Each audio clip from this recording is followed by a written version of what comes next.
આજે સુજનીપુર મારું ગામ પાટણ તાલુકાનું આ ગામ છે। આ ગામ મારો જન્મ થયો છે। આજે પ્રાથમિક શાળામાં જે મતદાન આપ્યું એ પ્રાથમિક શાળામાં મને ભણવાનો અવસર પણ મળ્યો છે। આજે મેં મારું મતનો ઉપયોગ કરી મત આપવાનો સંપૂર્ણ મેં અધિકાર પૂરો કર્યો છે।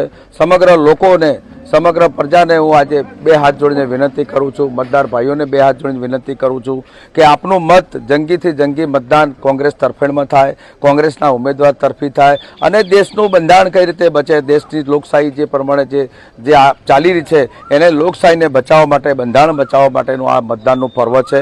આ બધાએ વિશાળમાં વિશાળ પર્વને ઉજવીએ, જંગીથી જંગી મતદાન કરીએ અને આ મતદાન આ સમગ્ર વિસ્તારના લોકો આજે ઉત્સાહભેર કોંગ્રેસ તરફીનો જે પવન છે, કોંગ્રેસ તરફીનું જે વાતાવરણ છે, લોકો હર્ષ ઉલ્લાસથી લોકો મને વધાવી રહ્યા છે અને જે પ્રમાણે આજે મને પ્રતિસાદ મળી રહ્યો છે, લાગણી પ્રેમ મળી રહી છે, એ પ્રેમના આધારે હું વિશ્વાસ વ્યક્ત કરું છું, સૌને સંદેશો પાઠવું છું કે આપનું મત ચંદનજી ઠાકોરને આપજો, આપનું મત સ્થાનિક ઉમેદવારને આપજો, આપનું મત સદારામ બાપાના ભક્તને આપજો, એવી મતદાર ભાઈઓને અપીલને વિનંતી કરું છું।